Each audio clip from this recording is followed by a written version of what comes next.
Welcome to Wealthrise Stories, where clarity meets knowledge, and knowledge becomes financial power. Welcome to Wealthrise Stories. And today we're going to unlock the mind of one of the greatest thinkers of the 20th century.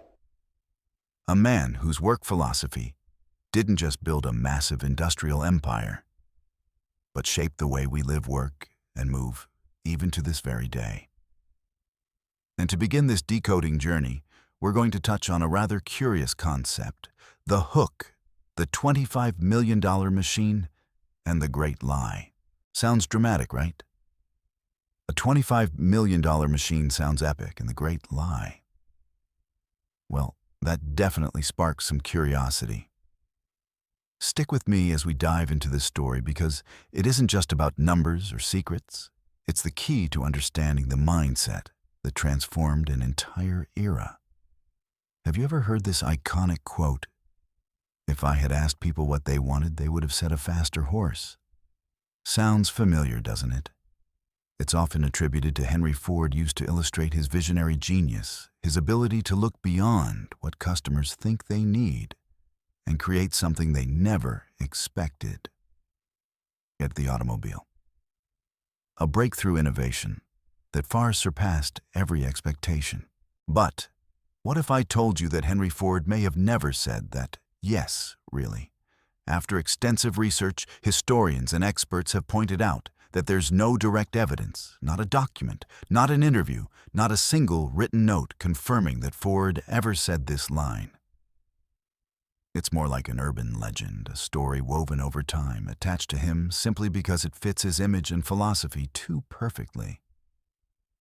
It's a great lie in its own unique way. A lie that we as admirers of innovation have willingly believed and passed on. But wait, don't be disappointed just yet, because even though it may be a fabricated legend, a sweet lie we've happily embraced, the quote still captures a core element of Ford's mindset. It's not just a line, it's a symbol of how he viewed the world. So if not that quote, then what really defined Henry Ford? It was a mindset of relentless questioning, of constantly searching for ways to make things better, more efficient, and most importantly, more accessible. He didn't just think about selling a car. He thought about bringing an entire mobile civilization to the people. You see that $25 million machine I mentioned earlier? It wasn't an actual physical machine worth $25 million sitting inside Ford's factory. No. It was a system, an operating philosophy, a way of thinking that generated billions of dollars in value and fundamentally changed how the world works. It was the machine of continuous innovation, of optimal efficiency, of turning luxuries into commodities. It was the mindset behind mass production assembly lines and paying workers well so they could afford the products they made. And that very mindset, that mental machine, is laid out completely and in detail in a classic book, My Life and Work. This isn't a dry autobiography listing dates, milestones, or flowery language. No. My Life and Work is a blueprint, a compass, a manifesto for how to build, innovate, and create real value in this world. It's a book where every page is soaked in sweat, tears, and the eureka moments of a genius. For me, when I revisit this book, I'm not just reading words. I feel every struggle of a man who dared to think big, every failed experiment that forced him back to square one, every moment of breakthrough when a big idea finally took shape and transformed an entire industry. It's the voice of a man who believed that work wasn't just about making money, but about serving society, solving problems, and elevating the quality of life for everyone. Over the next 120 minutes of this special video, we're not just going to listen to a book. We're going to live inside Henry Ford's mindset. We'll dive into every principle, every lesson he distilled from building the Ford Motor Company, from his philosophy of mass production and relentless improvement to his view on the role of business in society and toward its workers. We won't just explore history. We'll extract timeless lessons and strategies that more than a century later are still as relevant and perhaps even more crucial in today's VUCA world. Volatile, uncertain, complex, ambiguous. Think of this as a deep dissection, a strategic session with one of the greatest thinkers in business history.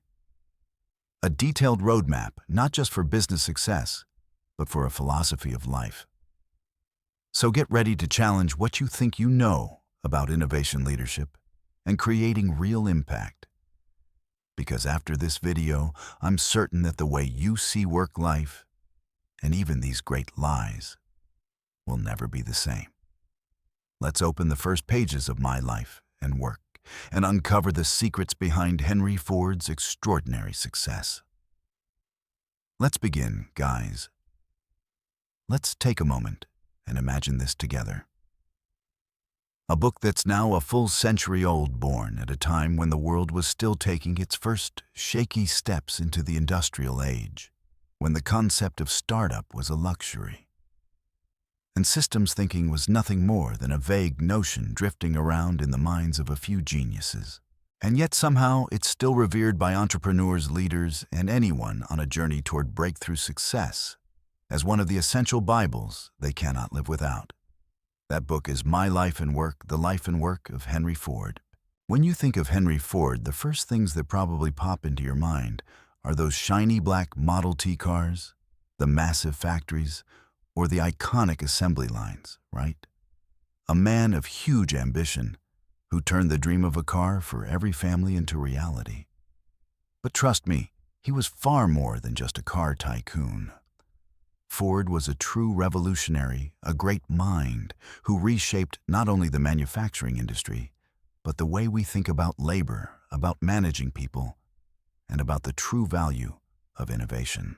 He was the one who pioneered paying workers higher wages so they could afford the very products they made, a philosophy of internal consumption that still makes us pause in admiration today.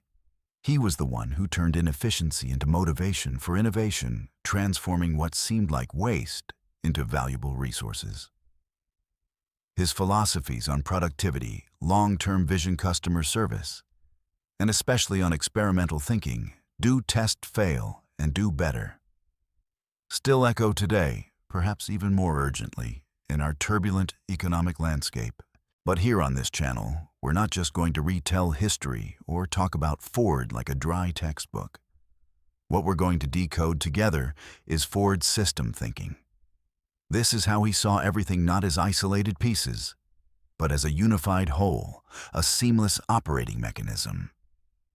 From the product you create to the team you build, and most importantly, the customers you serve, each part is connected, interacting, and influencing the others. He didn't just build a car. He built an ecosystem, a complete system from raw materials, supply chains, and factories to workers' dealerships and customer service networks. A mindset that in our VUCA age, volatile, uncertain, complex, ambiguous, becomes even more invaluable. Because to thrive in a complex world, we must learn to see beyond isolated tasks, see the bigger picture, and understand how everything connects. I get it. When you hear system thinking or production philosophy, you might think, ugh, too dry. How do I apply that to myself? But my goal and the commitment of this entire series is to humanize these seemingly dry principles. We're going to turn concepts that sound like they belong only in big corporations into vivid, practical lessons you can apply right away in your personal life, your career. Whether you're a student, an employee, a freelancer, or a small business owner, you may not be building cars, but you're building your career, your relationships, your personal projects. How do you build an effective personal system? How do you think like an architect, not just a worker? How do you turn failures into springboards for bigger successes? Those are the things we're going to uncover together in every episode of this series. We'll peel back each layer of Ford's thinking, not to imitate him, but to uncover timeless principles that can illuminate our own paths. So how exactly will our journey through my life and work unfold? We're going to dive deep into the 10 core mindsets of Henry Ford, from his philosophy of service to efficient production, to how he viewed money competition and the importance of constant improvement. Each chapter won't just be analysis. It will include practical action plans, reflective questions for you to apply in modern contexts, and of course, a concise summary at the end of each video, so you can capture the key ideas quickly and review them easily. This isn't just a course about Ford. It's a course about critical thinking, long-term vision, and how to create real value in any field. You'll see that the lessons from a man who lived a century ago can still transform how you view your work, your life, and your career trajectory. So get ready, grab a pen and a notebook. Because what we're about to explore won't just change how you think about work, it might change how you see your entire life. Are you ready? Let's begin the journey of decoding the secrets of a legend and uncover why my life and work remains a guiding lighthouse for those who dare to dream big and act boldly. We will begin our journey with a work that I believe, despite being published more than a century ago, still holds its full relevance and is perhaps more necessary than ever in this turbulent era, Henry Ford's My Life and Work. When you hear the name Henry Ford, you probably think immediately of the man who gave birth to the modern automobile industry, the one who transformed the car from a luxurious toy of the elite into an everyday vehicle for every household. And of course, he was also one of the wealthiest individuals in history. But if I told you that the real secret to building a sustainable business empire like Ford's wasn't about putting profits first, would you believe it? Sounds crazy, right? Yet that is exactly the foundational philosophy Henry Ford held firmly to. Chapter 1. The Big Idea. Serving instead of profiting. In My Life and Work, Ford repeatedly emphasizes a viewpoint that might make many modern entrepreneurs stop and think, business exists to serve. Profit is the inevitable result of serving well. He viewed profit as a measurement, a signal that you're doing your job, right, not as the ultimate objective to chase at any cost. Let's dive deeper into this revolutionary philosophy. 1. The origin of the idea of a car for the masses. A quality product at a price anyone could afford. Let's rewind to the early 20th century. Back then, cars were symbols of wealth, a pricey toy reserved for the upper class. They were handcrafted, extremely expensive, and completely out of reach for working people. But Henry Ford saw something different. He didn't just see a machine, he saw enormous potential to change the lives of millions. His goal wasn't to create the best or the most expensive car, but to create a car for the masses, a high-quality product at a price anyone could buy. This wasn't just a business goal. It was a vision rooted in serving society. Ford believed that if he could provide an efficient, reliable, affordable means of transportation, he would liberate people from geographical limitations and expand opportunities for work, education, and leisure for everyone. His push to pioneer assembly lines, optimize production, and relentlessly reduce the Model T's cost wasn't because he wanted to maximize initial profits. It was because he wanted to serve as many people as possible. Profit then naturally followed as an inevitable consequence of serving millions of customers. 2. Redefining profit. Not the objective, but the measure of how well you serve. What Ford wanted us to understand is this. Profit is not the destination you pursue at all costs. If you fixate solely on profit, you can quickly lose your way, falling into short-term tricks, ignoring product quality, or worse, deceiving customers. And yes, profit may come, but it won't be sustainable, respected, or meaningful. To Ford, profit was a measurement, a feedback signal showing how well you were serving. Imagine this: you're a chef. Your goal is to make delicious, clean, appealing dishes so customers enjoy their meals and feel satisfied. The money they pay you is acknowledgement of the value you created. If customers are happy, they return, they recommend you, and naturally your revenue grows. Profit isn't a target pinned to the wall, it's the report card you receive after each day of serving. If you serve exceptionally well, solving real problems and delivering outstanding value, profit comes naturally and often much greater than anything you could chase by prioritizing profit first.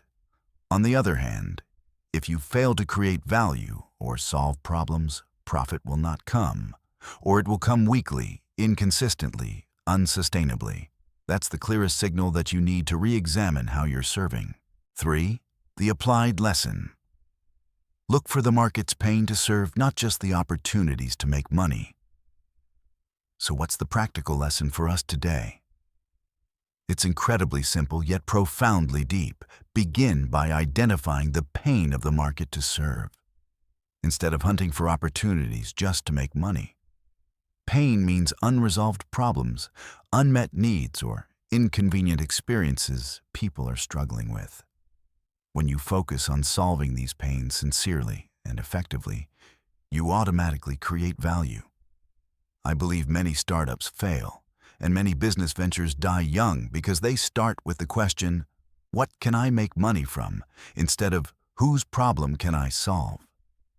When you focus only on opportunities, you can easily get swept into temporary trends or flashy business models with no solid foundation.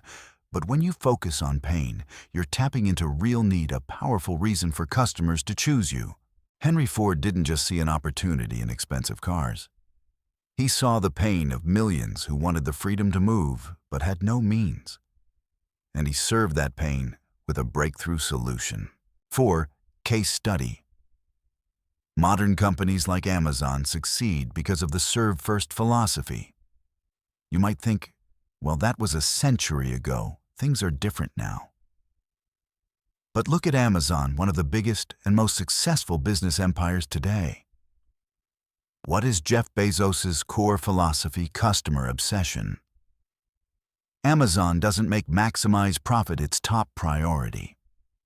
Instead, it relentlessly focuses on serving customers exceptionally well, offering the widest selections, the most competitive prices, the fastest deliveries, and outstanding customer service. They continuously invest in technology to improve the customer experience, often sacrificing short-term profit to build long-term trust and loyalty. Take Amazon Prime, for example. The membership costs Amazon enormous investments in logistics and infrastructure. Initially, Prime didn't generate massive profit, but it deeply locked customers in making Amazon their default shopping choice. And the result, Amazon's massive profits today are living proof that the philosophy of serve first, profit follows is not just valid, it's more powerful than ever in the digital age. Amazon solved the pain of traditional shopping: limited selection, higher prices, inconvenience, with an extraordinary customer-centric solution. So there you have it. Henry Ford's philosophy of serving instead of profiting is far from outdated. It's a compass for anyone who wants to build a meaningful, sustainable business or career, one that creates real value. Ask yourself, the work you do, the product you build, the service you offer, who are you truly serving? What pain are you solving? Or are you just chasing numbers on a balance sheet? When you shift your focus from making money to creating value, and serving the entire business world opens up to you in a completely different way. In the next chapter, we'll dive into how Ford turned this big idea into reality, how he built an extraordinarily efficient production system to transform his vision into a product that reached millions. Don't miss it. Make sure to like, share, and subscribe so you won't miss the upcoming episodes. See you soon. In the previous chapter, we opened the door into the childhood and early steps of a genius, a man who saw the world differently. Today we're going to dive even deeper into a fascinating aspect of Ford and the spirit of breaking the rules, a spirit that helped shape his empire. This chapter 2 is titled, Breaking the Rules. When to ignore the experts. The question we're going to explore together is this: when should we listen to experts, and when should we bravely ignore them to create something truly groundbreaking? If you think Henry Ford was simply an inventor or a talented engineer, then you've only seen a tiny piece of the picture. Ford was a natural skeptic of traditional financial and business rules. He wasn't afraid to go against the crowd. In fact, he believed it was the only way forward. The story of Ford, rejecting investors, and how he viewed capital. Let's travel back to the early days of the Ford Motor Company. Like any newborn business, Ford needed capital. The need for money to build factories, buy materials, and pay workers was enormous. Investors with their financial resources and experience should have been the saviors. But what's surprising is that Ford actively turned investors away in a way very few dared to do. It wasn't that he couldn't get them, he didn't want them. He didn't want anyone just because they had money to have the power to dictate his vision, dilute his control, or redirect the company's purpose. Ford wasn't just trying to build a company, he was trying to build a philosophy. He believed the best capital wasn't external money, but the money generated from the business itself, profits reinvested. He wanted the company to be self-sustaining, resilient, and free from the pressures of outside shareholders who only cared about short-term profits.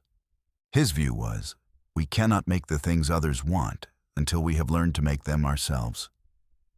To Ford, capital wasn't the ultimate goal, but a tool. And that tool needed to serve the vision, not the other way around.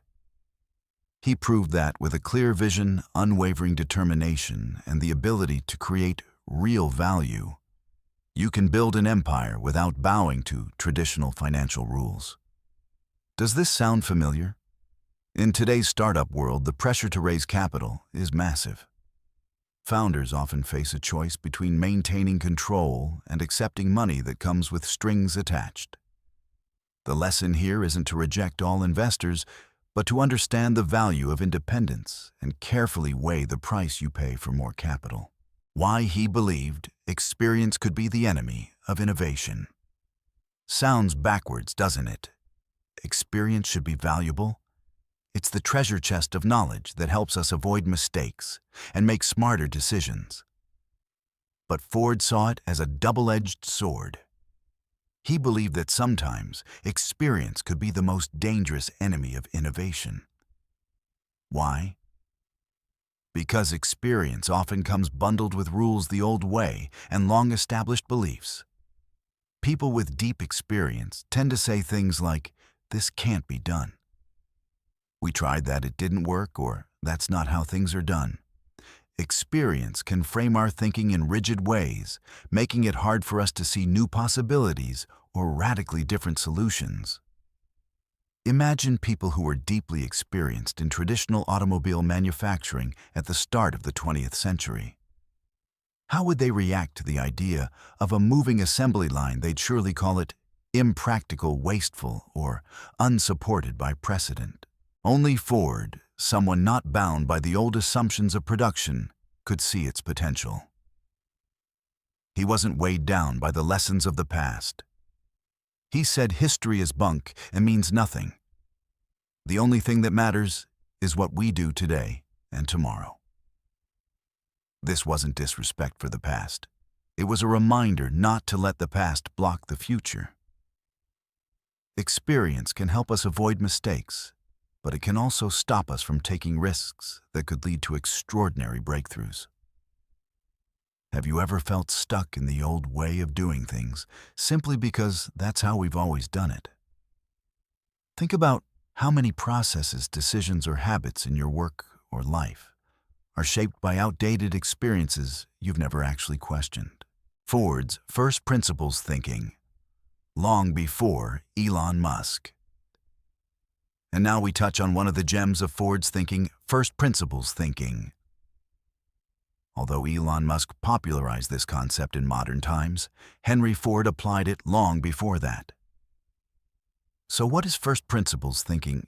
It's breaking a problem down to its most fundamental components, the undeniable truths, and building solutions from there, rather than copying or tweaking what already exists.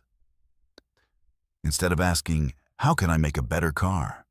Ford asked, What is the essence of transportation? What core components does a personal vehicle need to function in the most efficient way? When Ford looked at a car, he didn't see a finished product full of complex parts. He saw basic principles: an engine, a frame, wheels. Then he asked, how do we produce each part in the most efficient way possible? And how do we assemble them as quickly as possible? This is why he was able to imagine the assembly line. Others saw car assembly as a complex, craftsmanship-heavy process. Ford saw a series of simple, repeatable steps that could be broken down and performed in parallel. He didn't accept assumptions about how long it takes to build a car. He shattered them to find the fundamental truth. Elon Musk talks about using first principles to reduce rocket costs at SpaceX instead of buying rockets at sky-high prices, he asked. What are rockets made of? And then built them himself for much less. But Ford had applied the same philosophy decades earlier, and it was the backbone of his revolution in the automobile industry. He questioned every assumption, every rule, and that freed him to see what others couldn't. The lesson: how to know when to follow rules and when to break them, to create breakthroughs. So, from Ford's stories, what can we learn about breaking the rules and when to ignore the experts? This isn't a call to rebel blindly. Not all rules are bad, not all experts are wrong.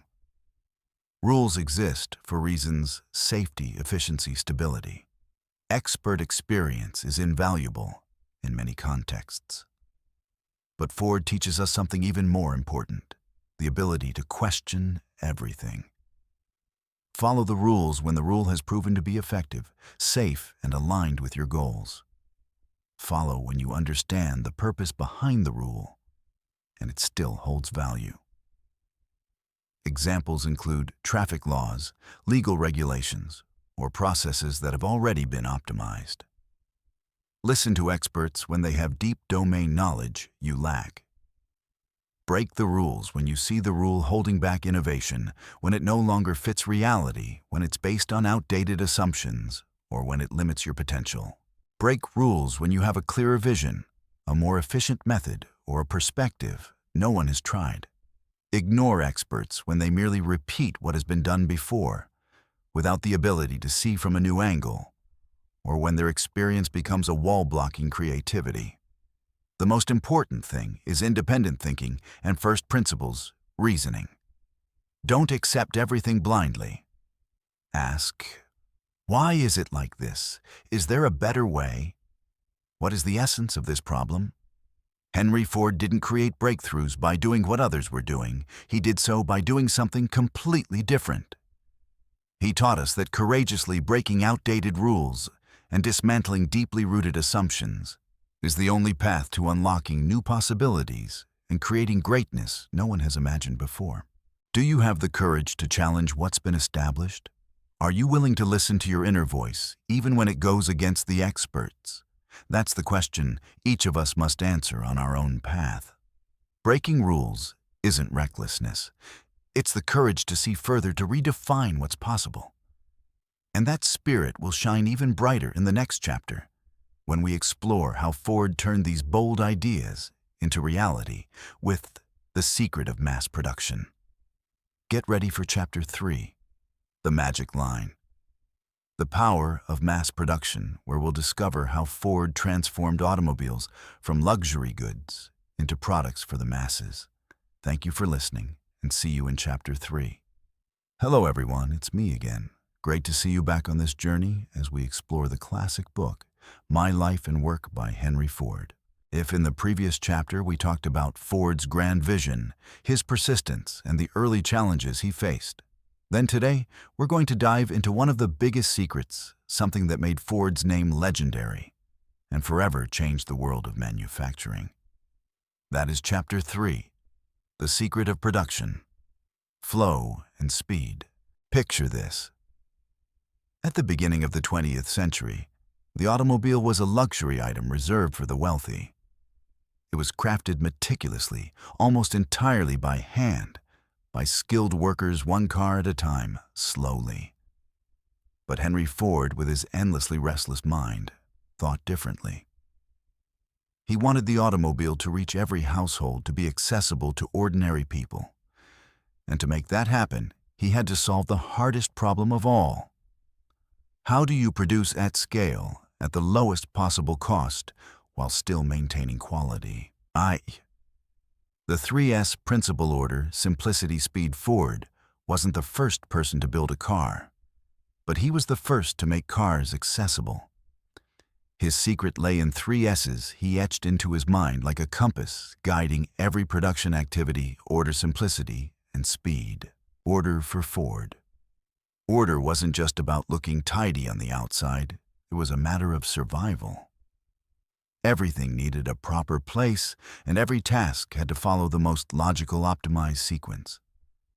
Parts had to be neatly organized, easy to reach, easy to assemble.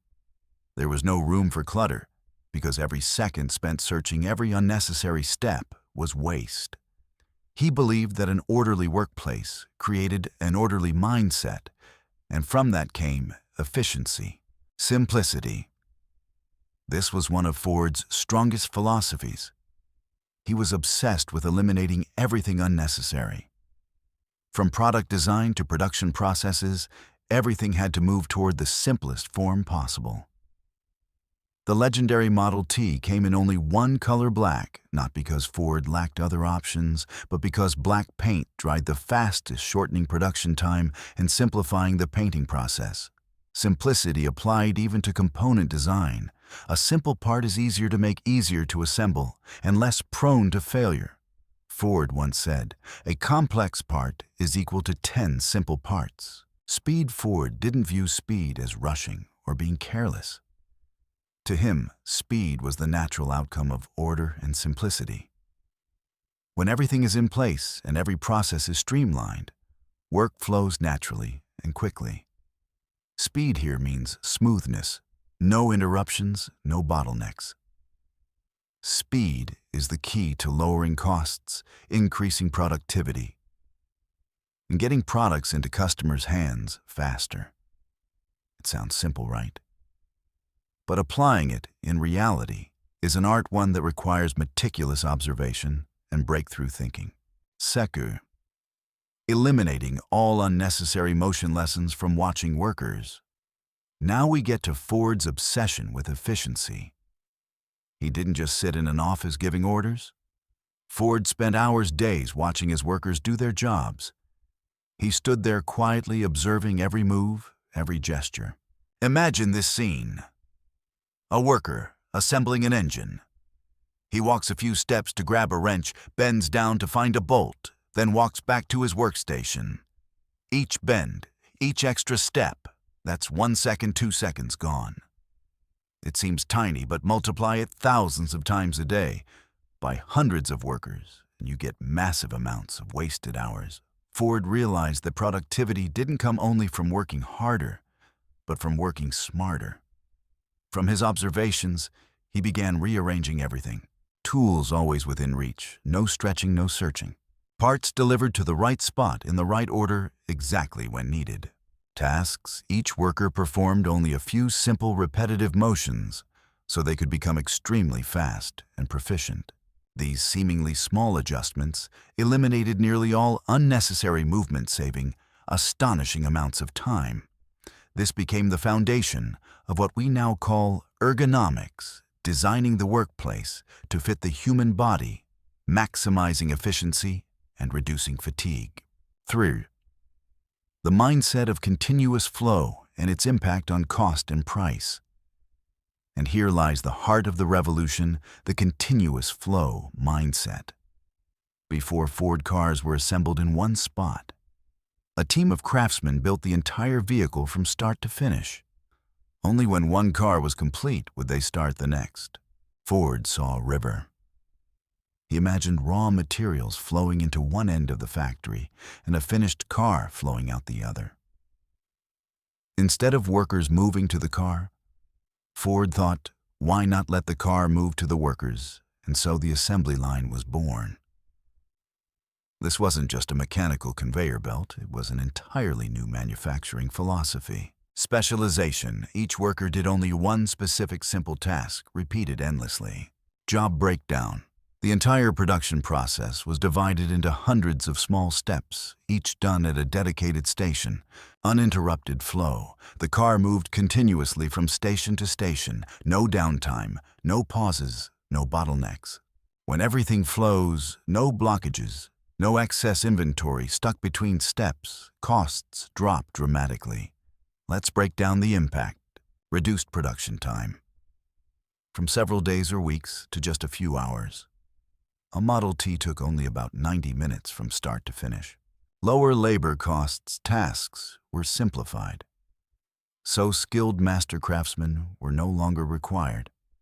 Workers could be trained quickly to perform specific tasks. Less storage space. No need for huge holding areas for parts waiting between stages. Everything moved. Reduced material cost. Buying raw materials in large quantities drastically lowered prices. The result.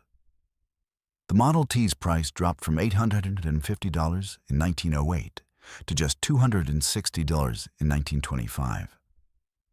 From a luxury product, the automobile became something every American family could aspire to. The assembly line didn't just change the auto industry. It laid the foundation for mass production in everything from home appliances to electronics. IV. Applying this to daily work. How to create your own production line for personal tasks? At this point, you might think, okay, that's for factories and Henry Ford. What does that have to do with my office job or daily life? Don't rush. The continuous flow mindset and Ford's principles can absolutely be applied to your everyday work, making you far more efficient. Treat each project or task as a product that needs to be produced. Your goal is to create a smooth, interruption-free workflow. Break big tasks into smaller steps, simplicity. Just like Ford broke car assembly into hundreds of steps. If you need to write a report, don't try to write it all in one sitting. Break it down, gather data outline, write the introduction, write the body, write the conclusion, edit format. Each step is a station in your production line. Establish clear order and routines. Order. Morning or evening routines. Do you have a production line for getting ready for work? Clothes, picked out breakfast. Partly prepared keys in the same spot. When things have order, you don't waste time searching or making small decisions. Work processes. If you often do repetitive tasks, emails, weekly reports, social media posts, create checklists or templates. Step-by-step in sequence, minimizing wasted motion. Eliminate unnecessary motion and interruptions. Speed. Phone notifications. Every ping is an interruption that stops your assembly line.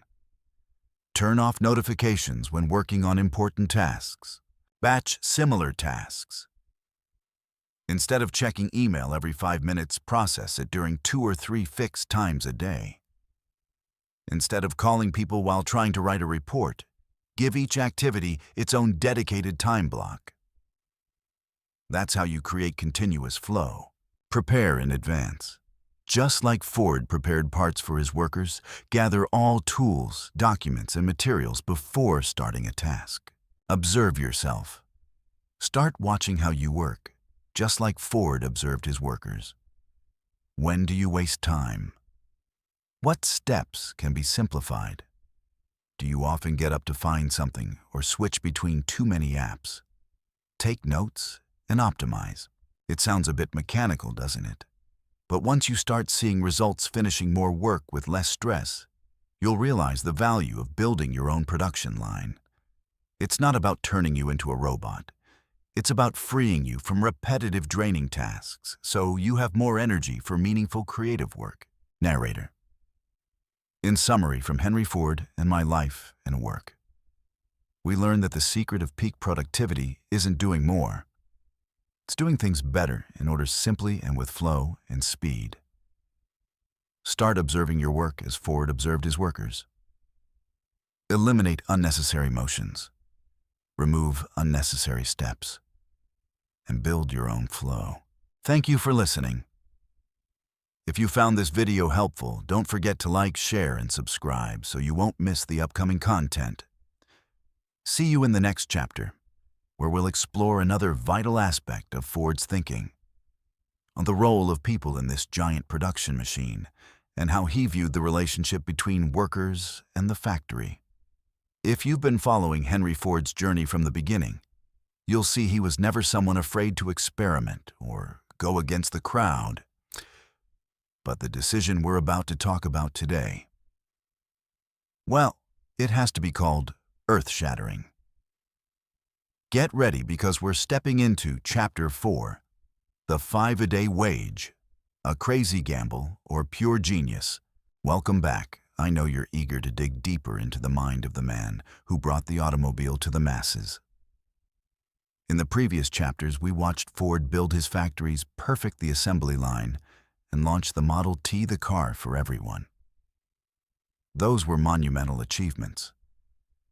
But it was a decision involving the people within that system that truly transformed Ford from a talented industrialist into a legend, a man who changed the game entirely.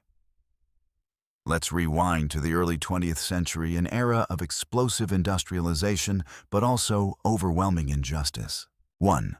The context behind the wage increase and the fierce backlash from business owners. Picture this. These were brutal days of hard labor inside factories. Workers toiled 9-10 hours a day, 6 days a week, earning an average of only about $2.34 a day. That was barely enough to cover basic needs, and often not even that. Turnover rates were through the roof. Every factory, including Ford's at the time, faced the same problem. Workers came in, found the work exhausting, monotonous, and underpaid, and quickly quit to find something else. Did you know that in 1913, Ford Motor Company's worker turnover rate reached 380%? That means to keep 100 stable workers, the company had to hire 960 people in a single year.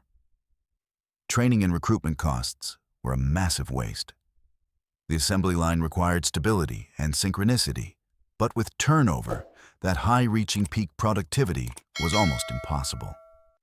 And then, on January 5th, 1914, Henry Ford made a shocking decision, a declaration that shook the entire American industrial world. He would double the minimum daily wage to $5 and cut the workday from 9 hours to 8. You heard that right, double from $2.34 to $5. The reaction, not just surprise, explosive outrage. Other industrialists attacked Ford relentlessly. They called him an economic saboteur, a madman, even a socialist propagandist. The Wall Street Journal published an editorial calling Ford's decision an economic crime that cannot be justified. They feared Ford's move would raise labor costs across the industry, forcing them to raise wages too and cutting into their profits. Some banks even threatened to withdraw investment from Ford Motor Company. They saw it as a reckless gamble, an act of economic suicide. But Henry Ford was not a man driven by emotion. He was a man of numbers, experiments, and real-world observations. And behind this bold move was razor-sharp business logic few could understand at the time. 2. Ford's logic. Turning his own workers into his customers. Here's where Ford's thinking becomes pure genius.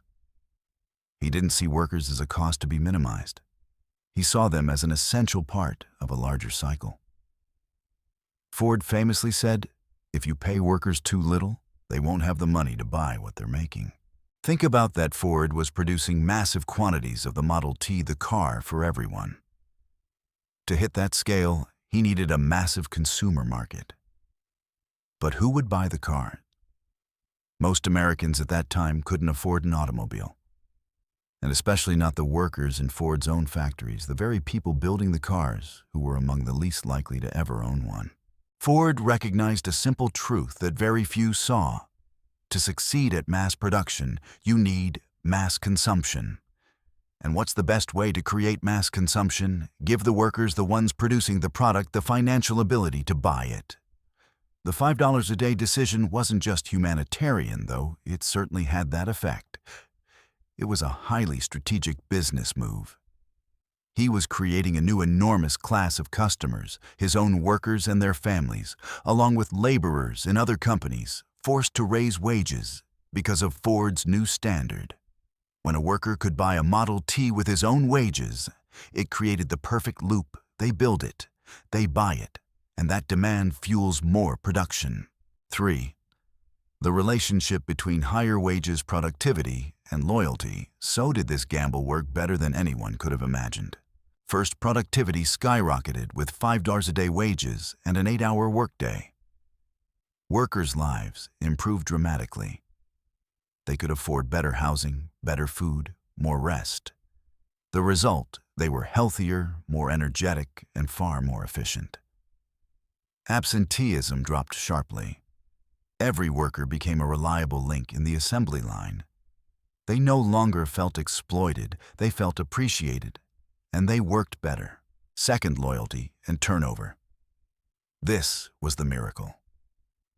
Almost overnight, thousands of people lined up outside Ford's factory begging for jobs. Working at Ford Motor Company became a dream job. Turnover plunged from 380% to about 6% within a year. Imagine that Ford no longer had to waste millions on recruiting and training, a constant flow of new workers. Experienced workers stayed, making the line smoother and product quality higher. They understood their work and they cared about it. With higher wages, workers were more motivated, made fewer mistakes, and were more willing to learn new skills. They felt like they had a stake, a contribution to the company's success. This became the foundation of what we now call employee engagement. Ford proved that high wages aren't a cost, they're an investment that pays off. 4. The lesson: investing in people is the most profitable investment. Ford's decision didn't just change his company. It reshaped the entire American economy and society. It created the middle class. The $5 a day wage helped countless working families escape poverty and enter the rising middle class. They could buy homes, cars, and education, things previously reserved for the wealthy. This fueled the rise of a powerful consumer economy. It boosted entire industries. When workers had money to buy cars, they also bought fuel repairs parts and related services. This triggered growth across supporting industries. It transformed management thinking. Ford proved beyond doubt that treating workers well is not just ethical, it's smart business. High wages aren't a burden. They're a catalyst for productivity and profit. Henry Ford wasn't a social activist or a pure humanitarian. He was a brilliant businessman who saw the deep connection between worker welfare and business profit. He demonstrated that investing in people is the most profitable investment of all. It creates a positive cycle: high wages, high productivity, high profit, even higher wages. And looking back now, the label madman that other industrialists slapped on Ford has become proof of his genius vision. The $5 a day decision didn't just change how Americans lived and worked, it laid the foundation for modern employee benefits and compensation systems. It teaches us that in every business, people are the most valuable asset, and giving them the opportunity to grow and thrive is the very thing that allows the business to grow and thrive. So there you have it. The $5 a day story is a powerful lesson in vision, courage to defy the crowd, and belief in human value. It's not just a chapter in my life and work, it's a defining moment in global economic history. In the next chapter, we'll continue exploring how Henry Ford kept optimizing his production system and how he faced new challenges as his empire grew larger. Don't miss it. In the previous chapters, we explored Ford's early struggles and his bold vision of creating a car for everyone. And now, We're stepping into one of the peaks of that mindset, Chapter 5, the Model T. The beauty of absolute simplicity. If we had to compress Henry Ford's design philosophy into one sentence, it would be this: a product must be simple, durable, easy to repair, and serve one core purpose. Sounds easy, right? But achieving that more than a century ago in an industry still young and full of unnecessary complexity and luxury was nothing short of revolutionary. Let's peel back the layers of meaning behind the minimalist masterpiece known as the Ford Model T. 1. You can have any color you want as long as it's black. The real meaning behind the quote. Surely all of us have heard Ford's famous line, "Any customer can have a car painted any color that he wants, so long as it is black." Many people think this was an arrogant statement, a kind of monopoly dictating what customers could or couldn't choose.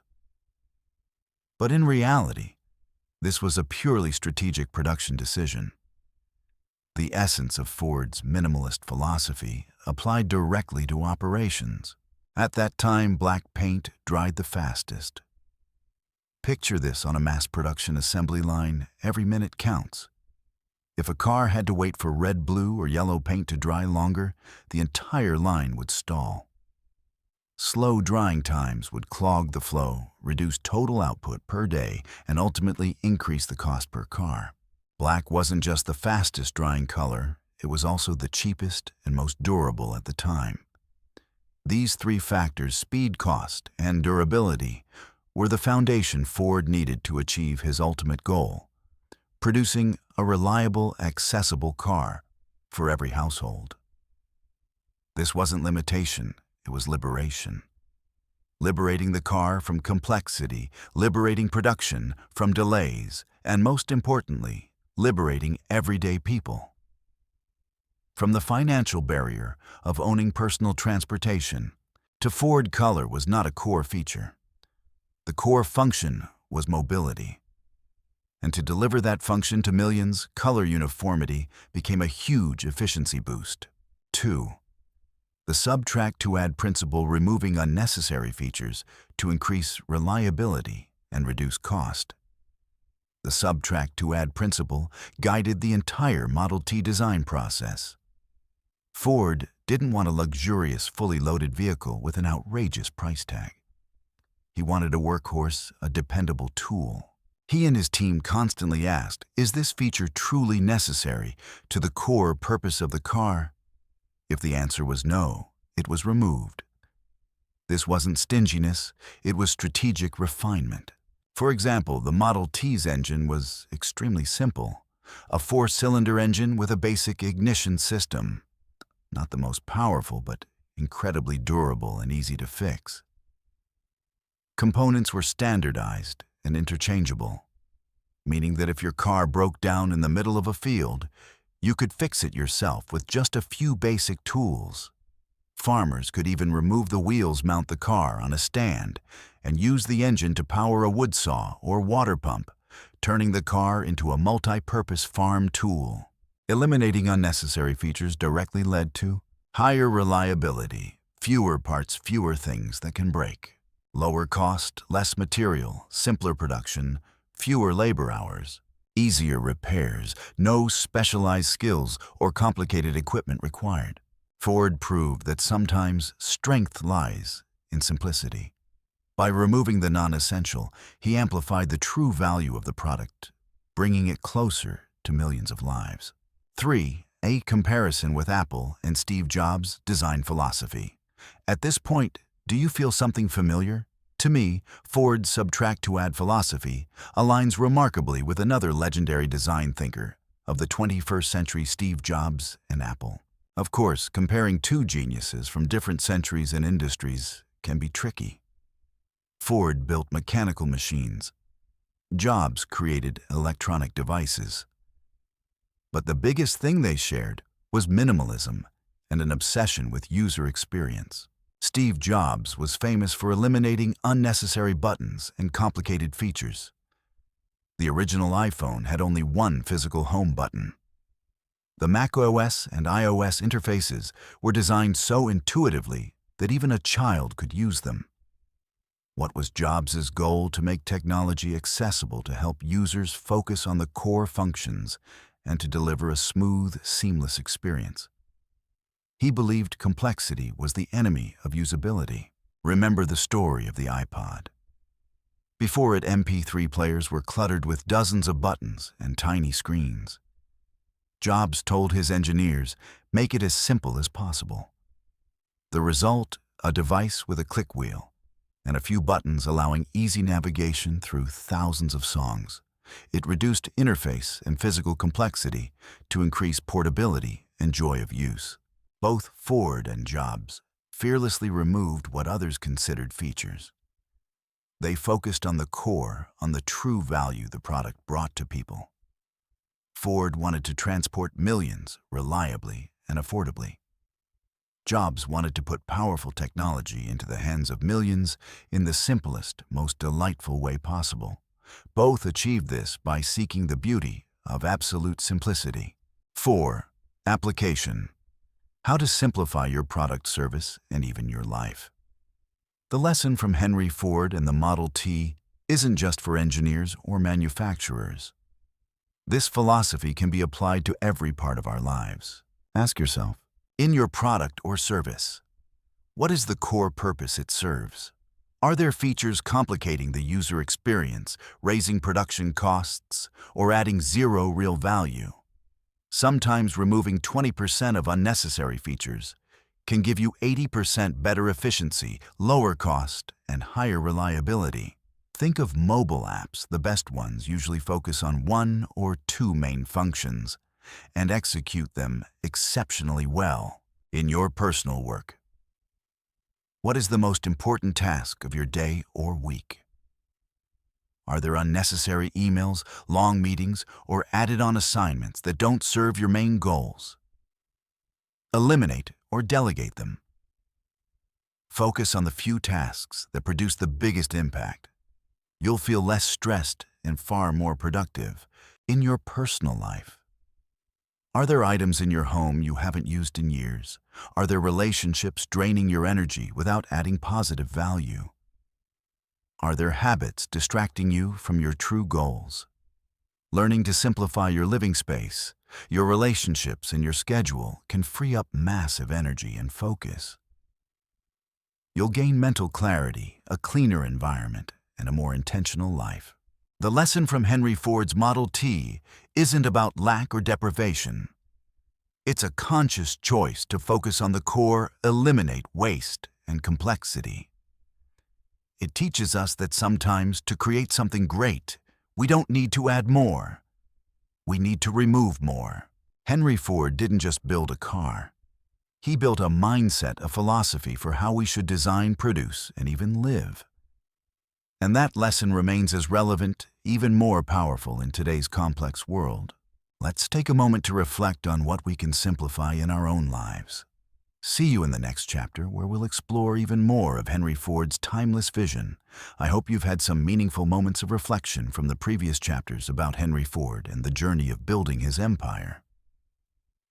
Today we're diving into a dimension that Ford didn't just care about, he was almost obsessively consumed by it.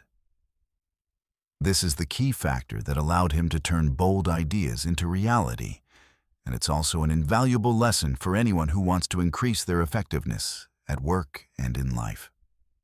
We're stepping into Chapter 6, The War Against Waste. Efficiency's number one enemy. If you think Ford was simply the man who invented the assembly line, then you've missed one of the core pillars of his philosophy, his near-extreme obsession with eliminating waste. To Ford, waste wasn't just trash or leftovers. He had a very unique, deeply practical, and revolutionary definition for his time. Waste is anything that does not create value for the customer. Sounds simple, right? But let's dig deeper. Anything customers aren't willing to pay for, anything that doesn't make the product better, cheaper, or more accessible, is waste. It could be excess material downtime, an unnecessary step in a worker's movement, or even an unproductive thought. Ford believed that every action, every piece of material, every minute needed to contribute to the final value. If it didn't, it had to go. This philosophy ran through every corner of his empire, from the factory floor to the supply chain, and even into his way of thinking about people. To understand how intense this obsession was, let's look at one of the most iconic examples, a story I'm sure will make you go, wow, because of its sheer brilliance and thoroughness. When Model T cars were mass-produced, raw parts were shipped to Ford's factories in huge, sturdy wooden crates. These crates were carefully built to protect the supplies inside. But once the parts were taken out, the crates became trash. Tons of leftover wood piled up every single day, requiring labor space and money to process. Most factories would simply burn them or haul them away. But Ford didn't see trash. He saw wood. He saw a valuable resource being wasted. Instead of discarding the crates, Ford created a full industrial-scale recycling system right inside his factory. The crates were dismantled carefully, each plank sorted by size and quality. The good wood was planed cut and used to make the floors of Model T cars, seat frames, or other auxiliary parts. Smaller scraps were pressed into plywood or even turned into charcoal, which in turn generated steam to power the factory. Even sawdust and wood shavings were collected and repurposed as fuel or packing material. Do you see the miracle here? This wasn't just recycling. It was a closed-loop ecosystem where every piece of wood was fully utilized, turning what seemed worthless into useful products or energy for the system itself. This saved Ford millions of dollars in material and waste management costs, and perfectly demonstrated his philosophy that nothing is waste.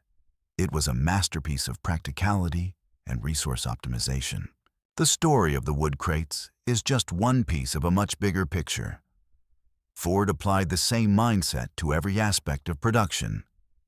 He didn't want materials sitting around too long because idle materials take up space, risk damage or obsolescence, and most importantly, lock up capital.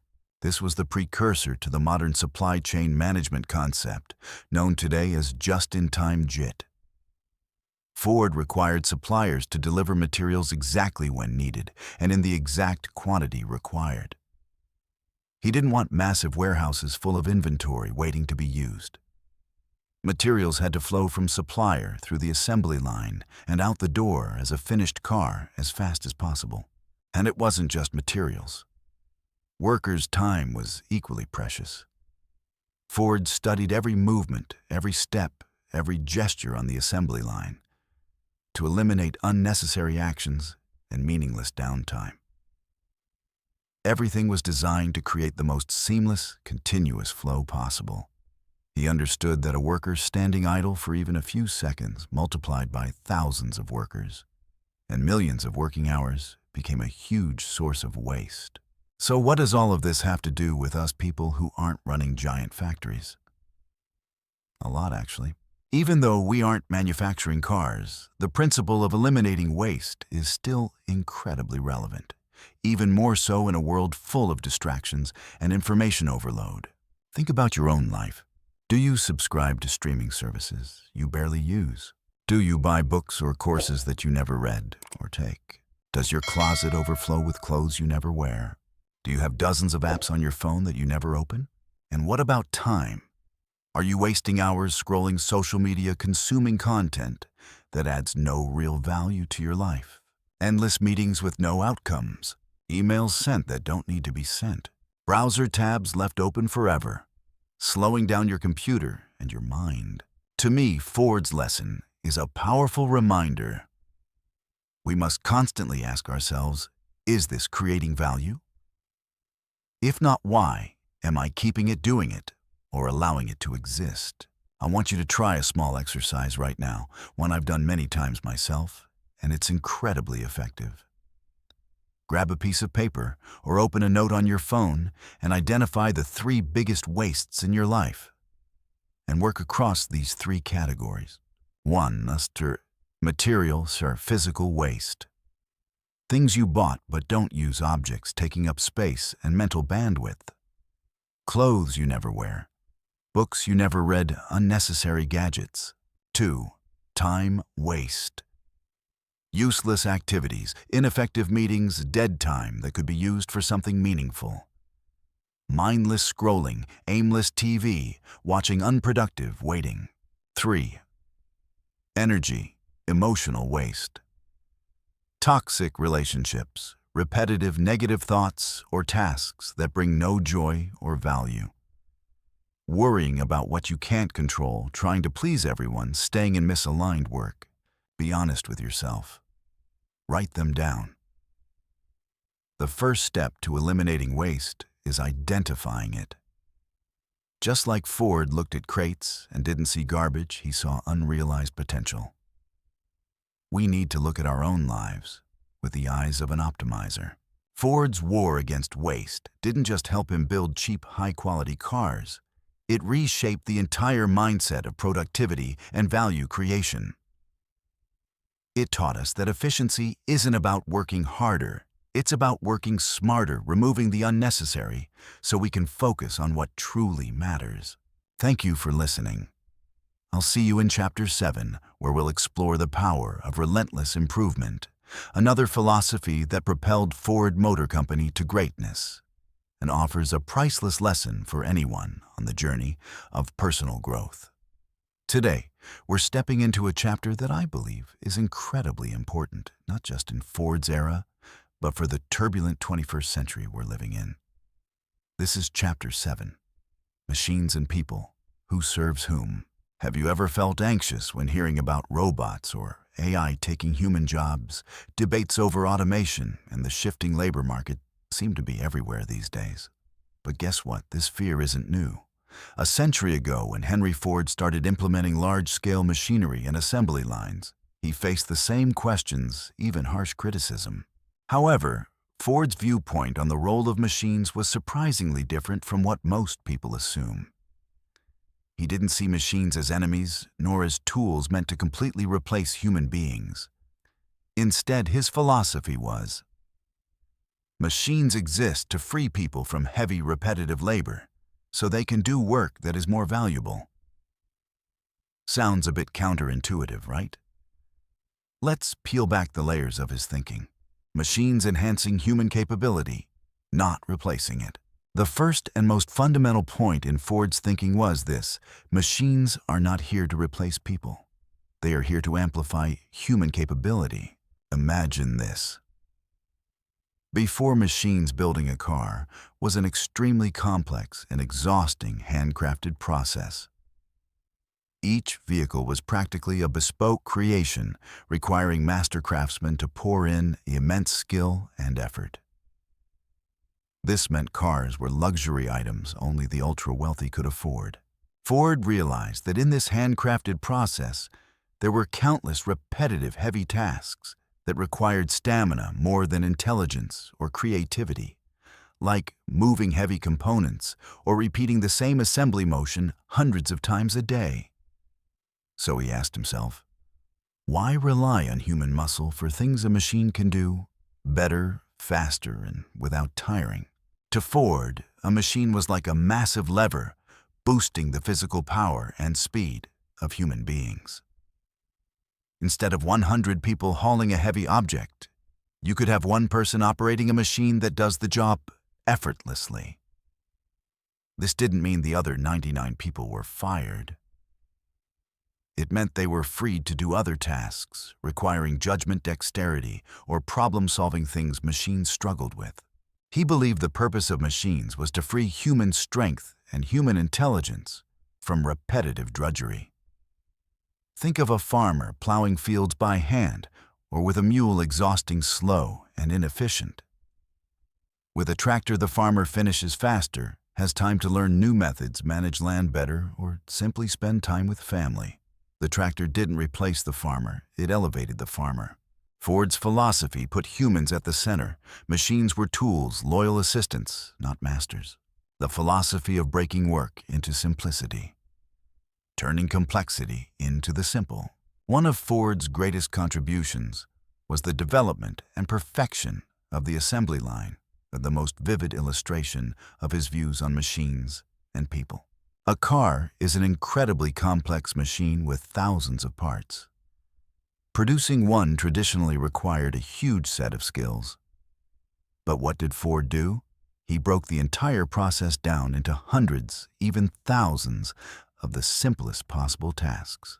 Instead of one craftsman building an entire engine, a job requiring years of expertise, each worker on Ford's line performed one or two simple actions: tightening a bolt, attaching a part. You might think that sounds boring. But here's what Ford saw. 1. Anyone can do it. When tasks are simplified, they no longer require special skills or years of training. Almost anyone, new immigrants, workers with limited education, could be employed. 2. Speed and efficiency skyrocket.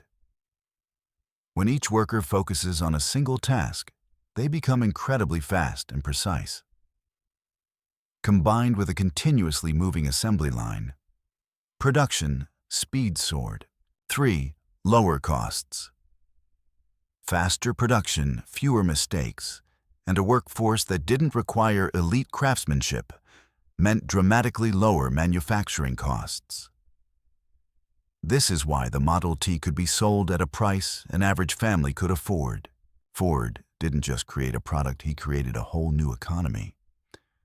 And it started with understanding that machines could help simplify work and free humans from overwhelming complexity while expanding opportunity for everyone.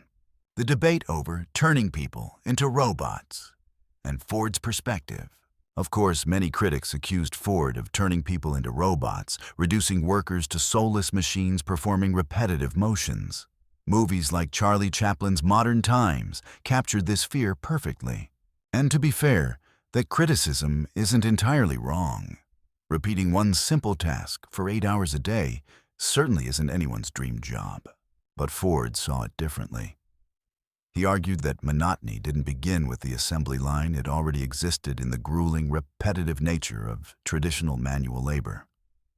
A blacksmith swinging a hammer thousands of times, a farmer hoeing the soil for hours on end. These jobs were just as monotonous, if not more exhausting. Ford believed repetitive tasks on the assembly line were less physically punishing and far more efficient than the traditional full-process, all-manual approach. More importantly, Ford never wanted to turn people into robots. He wanted to robotize the work so humans wouldn't have to work like robots anymore. He wanted humans to focus on tasks requiring thought, observation, judgment, and creativity, like quality inspection, machine maintenance, coordination, or product innovation.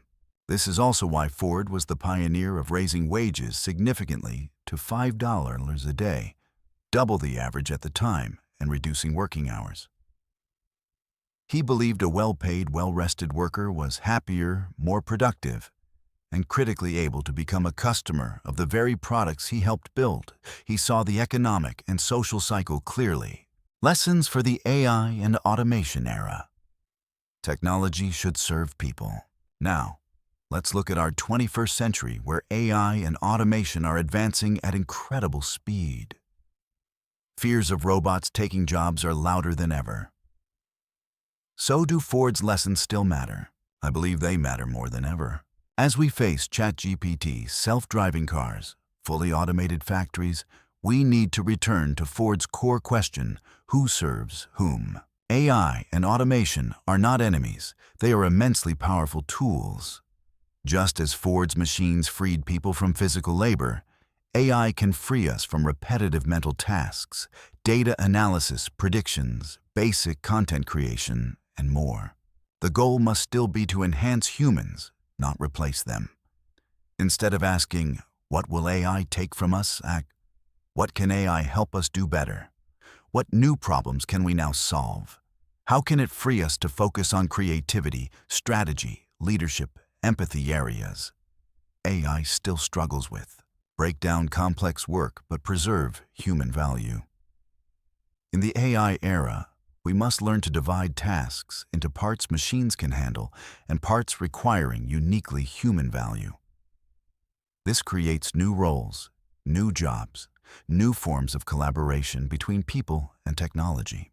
Most importantly, we must keep a human-centered vision. Ford mass-produced cars, but he did it with the goal of improving life for millions. Likewise, as we build AI, we must ask, what human purpose does this serve? How will it make life better? Does it create a more equitable, prosperous society? Ford's message from a century ago still rings powerfully true. Machines, whether combustion engines or advanced AI algorithms, are not meant to dominate or diminish human value. They are tools created by human intelligence to serve human goals, uplift human potential, and help us achieve more. This requires purpose, responsibility, and clarity from us, the creators and users of technology. We must always keep humanity at the center. So, in an era where AI and automation are reshaping the world, Ford's answer to who serves whom remains crystal clear. Machines serve people. And ensuring that remains true is up to us. Thank you for listening. See you in the next chapter. Welcome back to Wealthrise Stories. And together we're exploring the idea-filled pages of Henry Ford's My Life and Work. In the previous chapter, we talked about machines and people, who serves whom. Today we're diving into one of Ford's most controversial yet profoundly insightful viewpoints. This is why a man who created millions of jobs, one of the greatest industrialists in history, somehow seemed to hate charity in the traditional sense. Sounds strange, doesn't it? But Ford didn't hate helping people. He simply believed that most of what we call charity actually does more harm than good. This chapter 8 is titled, Why Ford Hated Traditional Charity. 1. The difference between giving a fish and teaching to fish in Ford's philosophy. We're all familiar with the saying, give a man a fish and you feed him for a day. Teach him to fish and you feed him for a lifetime. To Henry Ford, this wasn't just a philosophy. It was the foundation for how he viewed helping others. Ford believed real kindness isn't about handing out what we have, but about creating an environment where people can generate value on their own and take control of their own lives. He saw the hidden danger in giving the fish. It breeds dependency, weakens willpower, and eventually strips away the dignity of the person receiving it. When someone constantly receives help without having to work, learn, or push themselves, they can easily lose motivation, self-respect, and the ability to stand on their own feet. They become passive, waiting for the next handout. To Ford, traditional charity often focuses on easing immediate pain, treating symptoms, rather than addressing root causes. It's like repeatedly bandaging a wound without ever removing the sharp object causing the injury. Giving the fish is a temporary fix, unsustainable, and incapable of breaking the cycle of hardship. He wanted people to be empowered to build their own lives with pride and independence, not just materially, but mentally, with freedom and the ability to reach their potential. 2. The story of the Henry Ford School and his social projects that empowered the underserved. So if Ford hated charity, what did he do to help people? He created models of assistance that were truly revolutionary. One of the most famous examples is the Henry Ford School. This wasn't a normal school. Students didn't pay tuition in cash. Instead, they worked on Ford's farms and his plants, or participated in community projects a few hours a day. In return, they received academic education combined with practical real-world skills from agriculture to mechanics to management. The goal was to equip them with tools to become self-reliant, productive individuals capable of creating value for themselves and society. Imagine a school where theory and practice are connected at the deepest level, where students don't just read about engines, they disassemble and repair them, where they don't just study economics, they participate in production and management. Ford gave them not just knowledge, but self-determination, the most valuable asset no one can take away. And it wasn't just education. Ford became known for his unconventional hiring policies. He was willing to employ people society deemed unemployable the disabled ex-prisoners, those with troubled pasts. He didn't merely give them a job. He created jobs suited to their abilities and provided training so they could contribute and earn a fair wage. He believed every person had inherent value, and with the right opportunity and environment could unlock that value. These individuals, instead of living on handouts or pity, became productive workers with stable income and, above all, with restored dignity and pride in earning their own living. That isn't charity. That is investing in people creating opportunity. 3. Ford's critique of charity that creates dependency and is unsustainable. Ford wasn't indifferent to human suffering. He simply had a different vision for how to address it. To him, traditional charity, even when driven by good intentions, often produced 3 major problems. First, it creates dependency. When someone continuously receives help without effort, they gradually lose the drive to strive for themselves. They stop developing skills seeking work or solving their own problems. Help becomes a crutch, and when a crutch is always available, people never learn to walk on their own. Second, it weakens willpower and dignity. There's immense joy and pride in earning your own living and building your own life. Conversely, receiving constant handouts, even when necessary in emergencies, can erode self-respect over time. Ford believed labor and value creation are fundamental to human nature. Take away that opportunity and people feel empty, purposeless. Third, it is not sustainable. Charity programs rely on continuous funding. When the money stops, everything collapses. They do not fix the root causes of poverty or hardship. They only put a bandage on surface-level issues. Instead of creating a self-sustaining system, they create a system that constantly needs to be refilled.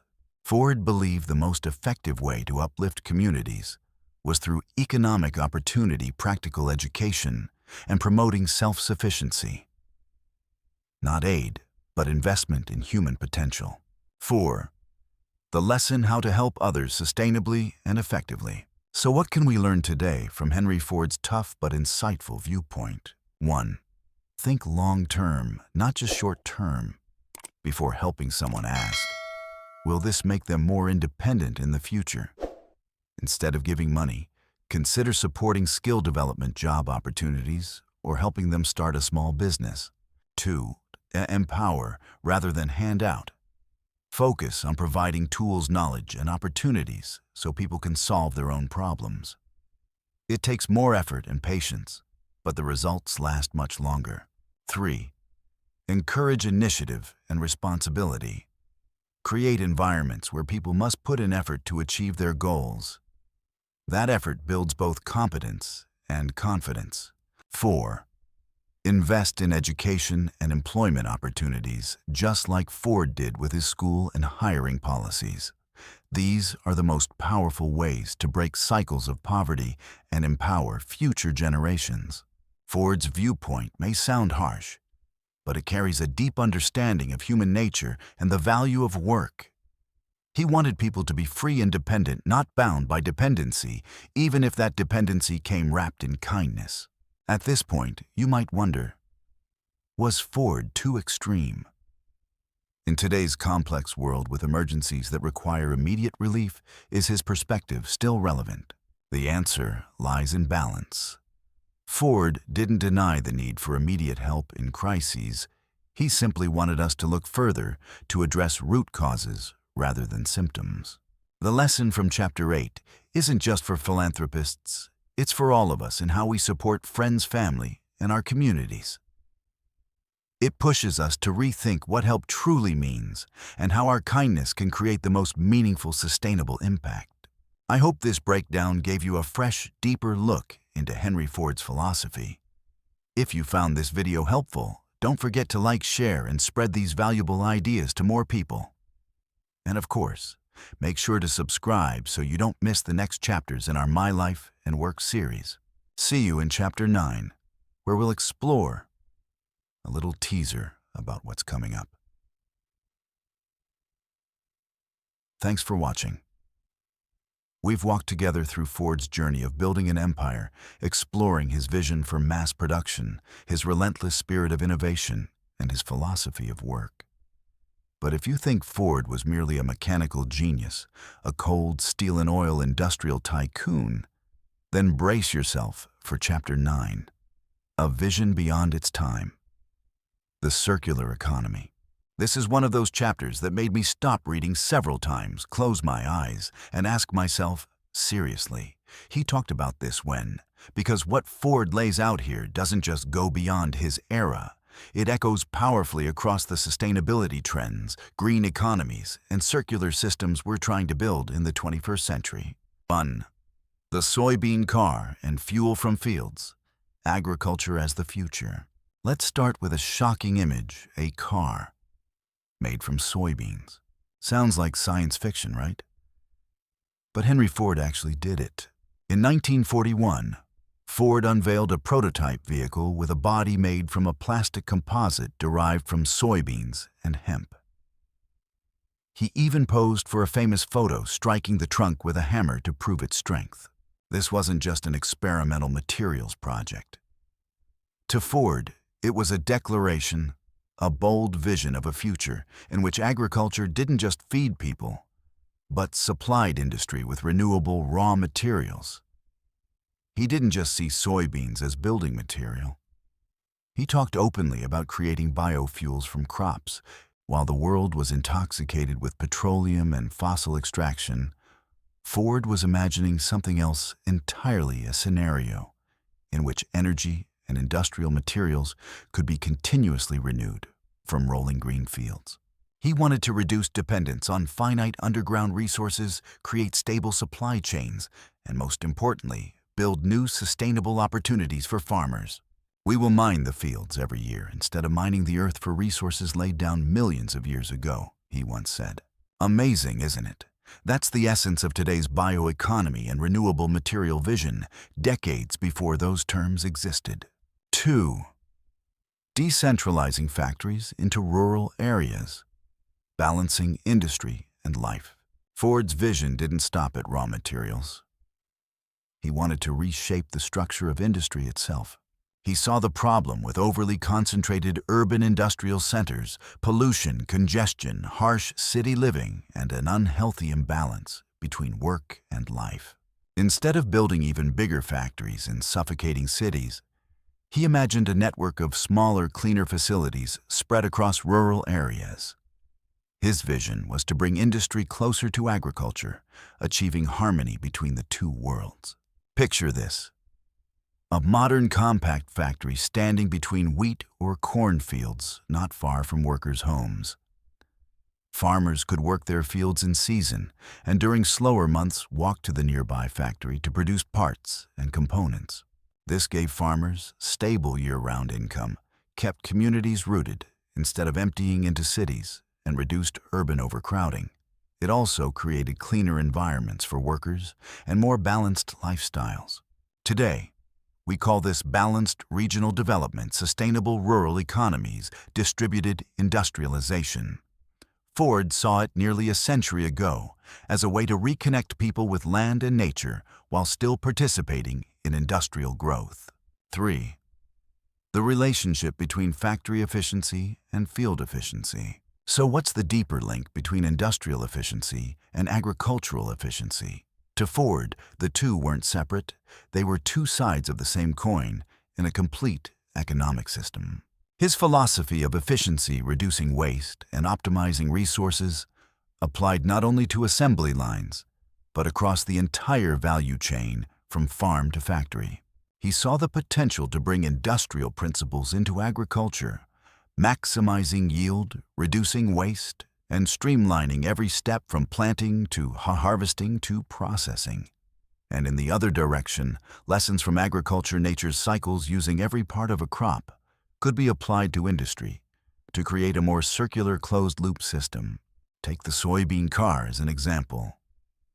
Soybeans grown in the field-efficient agriculture, harvested and processed into plastic material, efficient industry, used to make cars. The leftover soybean pulp or byproducts could then be repurposed as animal feed fertilizer or even biofuel to power the plant itself. A nearly perfect loop, nothing wasted. Ford believed that if factories could operate as efficiently as farms, and farms as efficiently as factories, then the entire system could reach true sustainability. 4. A legacy beyond time. The birth of the modern circular economy. Sound familiar? Green economy, circular economy, bioeconomy, sustainable agriculture. These are today's hottest concepts, the very strategies nations are striving to build. And yet, Henry Ford was already imagining, experimenting with, even implementing these ideas decades before they became mainstream. Of course, Ford wasn't a flawless saint, and many of his ideas weren't fully realized or came with challenges. But his vision of a future where energy and materials come from agriculture, where industry and farming coexist in a sustainable cycle, is truly timeless. Ford laid the groundwork for a philosophy we are still trying to achieve, an economy where resources aren't simply extracted and discarded, but regenerated, reused, and circulated continuously. Instead of the linear model of take, make, waste, he imagined a circular system of grow, harvest, produce, reuse, regenerate. That isn't just business intelligence, it's environmental and societal wisdom. When I first read this chapter, I couldn't help but marvel at Ford's foresight.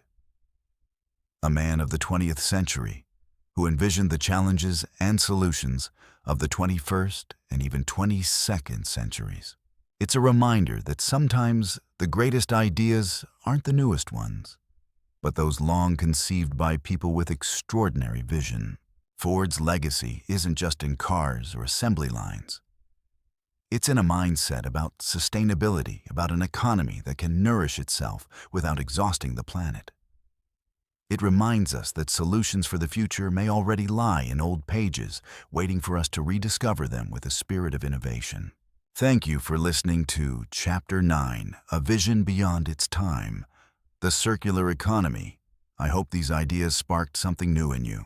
Join me for the next chapters where we continue exploring the thinking and legacy of one of the greatest minds in industrial history. Don't forget to like, share, and subscribe so you don't miss the exciting content ahead. Welcome back to Wealthrise Stories. We've gone through an incredible journey together, haven't we? From a young man obsessed with machinery through early failures and the fight to realize his vision, all the way to when Henry Ford became a legend, transforming an entire industry and reshaping modern society. In this final chapter, Chapter 10, Ford's Legacy, Timeless Lessons, we're not just wrapping things up. We're reflecting. After everything, what is Henry Ford's true legacy?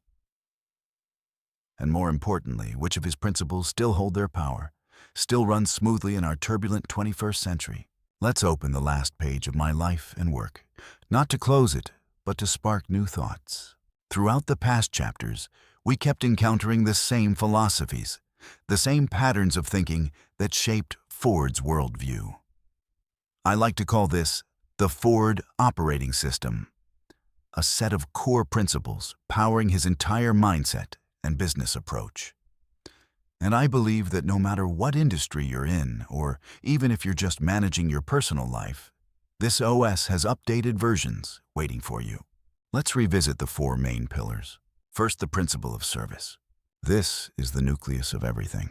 Ford didn't begin with the question, how do I make the most money? He began with, how do I serve the most people? How do I deliver the greatest value? The Model T wasn't born to be just a mode of transportation. It was created to be universal, something every family could own, something that erased distances and expanded freedom. Today we talk endlessly about customer centricity, but Ford practiced it more than a century ago. He understood that profit isn't the ultimate goal, it's the natural consequence of serving people extraordinarily well. Ask yourself, what problem does my product or service actually solve? And for whom is it truly serving a real need, better than alternatives. Second, the principle of efficiency. The iconic assembly line speaks for itself. But more than a technical innovation, it was a philosophy, a relentless effort to eliminate waste. Time, materials, effort, everything had to be optimized. Efficiency isn't just speed. It's intelligence in process design. And in today's era of AI and automation, Ford's lesson on efficiency is more relevant than ever. We need not only to work hard, but to work smart. Are you optimizing your time and resources, or are you still repeating outdated, wasteful routines? Third, the principle of simplicity and frugality. Ford despised showiness. He despised waste. He believed everything should be simple, functional, and accessible. The philosophy of the car must simply do the job, led him to remove unnecessary features and keep the price low. The Model T's famous black color wasn't about aesthetics. It was about speed, efficiency, and cost. In today's world, drowning in complexity and endless choices, Ford's minimalistic approach reminds us to return to the essentials. Less is more. Nothing could be truer. Look at your work, your possessions, your routines. How much of it is truly necessary? How much of it actually brings values? And finally, the principle of people. This is where Ford truly stood apart. The $5 a day wage was revolutionary, not charity, but strategic brilliance. He knew that well-paid, respected workers were more loyal, more productive, and importantly would become buyers of the very cars they built. In the 21st century, during a fierce talent war, this lesson is priceless. Investing in people and their well-being and growth is not a cost. It's the most profitable investment any company can make. Are you valuing and investing in the people who stand with you? At this point, Ford may sound like a flawless visionary, a prophet who never made mistakes right. But no, his life and career were also riddled with blind spots and failures that we must learn from. Ford's success is undeniable. He democratized the automobile. He created millions of jobs. He reshaped society. But the same mindset that lifted him to greatness also became his Achilles heel. Rigidity is the most obvious example. After the massive success of the Model T, Ford clung to it for far too long, refusing to change or improve it for years. While competitors like General Motors offered more models, more colors, more variety, Ford stayed loyal to his infamous phrase, "Any color, as long as it's black." This stubbornness cost him significant market share and forced a painful transition to the Model A. His rigidity also showed up in his stance toward labor unions. Ford believed he had already given workers the best benefits, so he didn't need outside organizations intervening. This belief led to brutal labor conflicts that damaged both the company and his reputation. And honestly, as I read these sections, I felt a very human contradiction. On one hand, he was extraordinarily forward-thinking. On the other, shockingly conservative.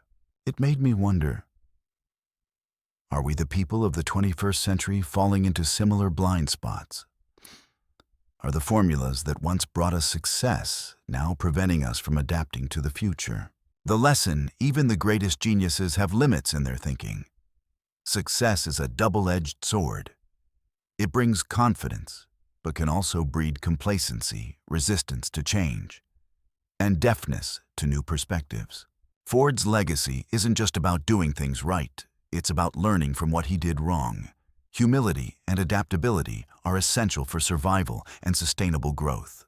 So when we reflect on Henry Ford's entire story, what is his true legacy? I believe it isn't just cars, factories, or $5 wages. It's a problem-solving mindset. Ford didn't just build automobiles. He reinvented the way we produce, the way we work, and the way we think about value. He proved that if you have a big enough vision, you can change the world. If you dare challenge tradition, you can find better ways. If you focus on genuine service and value, success will follow naturally.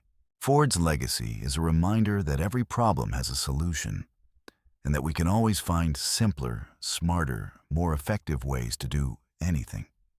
It's a spirit of pioneering, of persistence, of transforming crazy ideas into reality. In a world full of new challenges and opportunities, from climate change to explosive AI innovation, we need thinkers like Ford more than ever. People who dare to look beyond short-term gains, who dare to think about community value, who dare to redefine what's possible. So what do we carry from Henry Ford into the 21st century? A toolkit. At the spirit of service, the obsession with efficiency, the art of simplification, the belief in human potential, and the humility to know that even the greatest among us must keep learning, adjusting, evolving. And now it's your turn.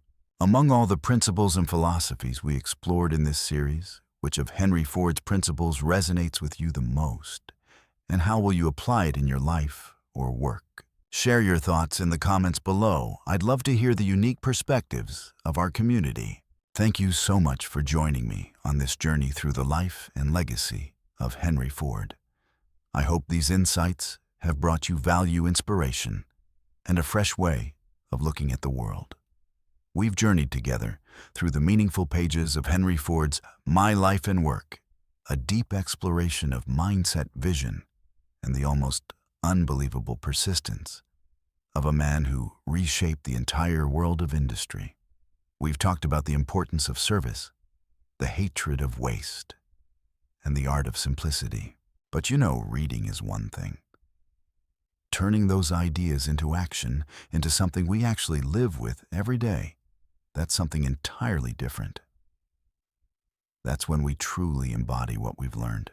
And that's why today, I want to take you into a small challenge, a 7-day action plan I call Live Like Ford. The goal isn't to turn you into an industrial titan, but to help you extract the essence of Ford's thinking and apply it to your life, your work, and even your relationships, so you can create more effectiveness, satisfaction, and meaning. Are you ready? Let's begin. Day 1 and 2. The service mindset. Who are your customers? Ford's first and perhaps most important principle is the mindset of service. He always asked, how do we serve the customer best? How do we deliver real value? For Ford, money was simply a result of creating value, not the ultimate goal. Now take a deep breath. We're going to apply this to your life. Your challenge for day 1 and day 2 is, first, identify who your customers are. Sounds strange, right? But think more broadly. At work, your customers might be your boss, teammates, partners, or the actual users of your company's product or service. In your personal life, your customers might be your spouse, your children, your parents, your friends, and yes, even yourself. Take 15 to 20 minutes and list the important customers in your life. Who do you interact with most? Whose lives are directly affected by your actions? Once you have the list, the second step is find one specific way to serve each of them better in the next 48 hours. For your boss, maybe proactively ask if they need help or submit a report earlier than expected. For coworkers, maybe help with a small task when they're overwhelmed or simply listen when they need someone to talk to. For family, maybe spend an uninterrupted 30 minutes playing with your kids, no phone, or take initiative with chores without being asked. For yourself, maybe read for 30 minutes instead of scrolling endlessly on your phone. This isn't a burden, it's a shift in mindset. Remember, Ford wasn't just selling cars. He was selling freedom, convenience, and the dream of owning a vehicle. He served a core need. So what core need will you serve for your customers? Personally, when I first started this YouTube channel, I also asked myself, what does my audience need? How will I serve them? And the answer was, deliver distilled, clear, practical knowledge. That became my compass for every video, so try it. For these 2 days live with the question, who can I serve and how can I serve them today? You'll be surprised by how much small changes can shift your entire world. Day 3 and 4, fighting waste. Where is your time leaking away? If Ford hated anything, it was waste. In his factories, every tiny detail was calculated, so nothing was unnecessary. He knew waste wasn't just about losing money, It was about losing opportunity, productivity, and momentum. In our lives, waste isn't just physical. It's in our time, energy, and attention. Ever felt like you worked all day but didn't accomplish much? Chances are invisible waste is dragging you down. Your challenge for day 3 and day 4 is start by observing yourself. I want you to identify and write down the top 3 biggest time wasters in your day. Only 3. Don't overdo it. Be brutally honest with yourself. Is it scrolling social media aimlessly whenever you have a free moment? Is it long, unstructured meetings with no clear goal? Is it procrastinating on important tasks by doing low-priority, busy work? Or overthinking and worrying about things you can't control instead of taking action? After identifying your top 3 time thieves, the next step is find a conscious way to eliminate or reduce them. If it's social media, set app timers or turn off notifications. If it's meetings, propose a clear agenda, time limit, and specific goal. If it's procrastination, use the 5-minute rule, just start for 5 minutes. If it's overthinking, try journaling or meditation to organize your mind. Personally, I used to waste a lot of time checking email constantly. Every ding pulled me out of my focus. I learned to turn off notifications and check email only at specific times. The difference in my productivity was incredible. Ford built an empire by eliminating waste. You can do the same in your life. Think about it. When you eliminate those 3 time wasters, how much space, clarity, and energy will you gain? Day 5 and 6. Simplifying. The art of making things easier. Ford revolutionized manufacturing, not by complicating things, but by simplifying them.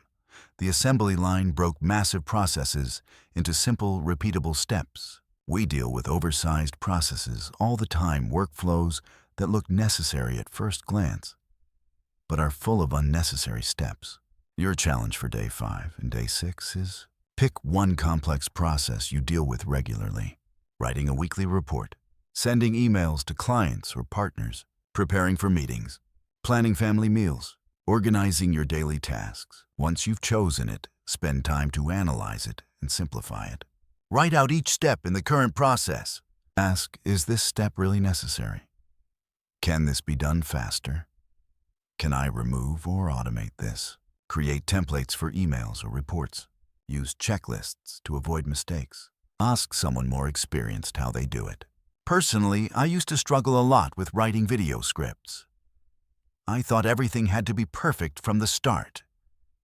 Eventually, I simplified the process by creating a fixed outline and focusing only on the content. I learned to draft loosely, first refine later. It reduced stress and boosted speed. Remember, simplicity isn't about doing less. It's about doing things better, smarter. When you simplify a process, you save time, reduce errors, and free up energy for creativity. Day 7.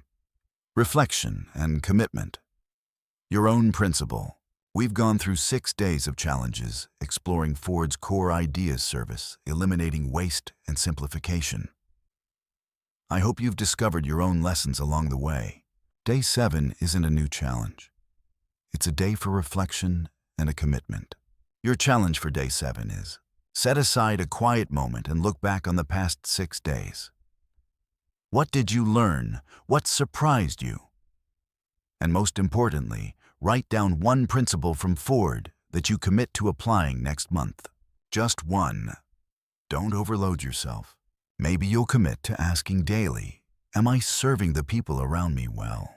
Maybe you'll commit to eliminating one small waste each day. Maybe you'll commit to simplifying one process per week. Writing down this commitment isn't just a promise.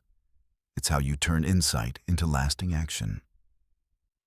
It's the first step to making a new habit part of your identity.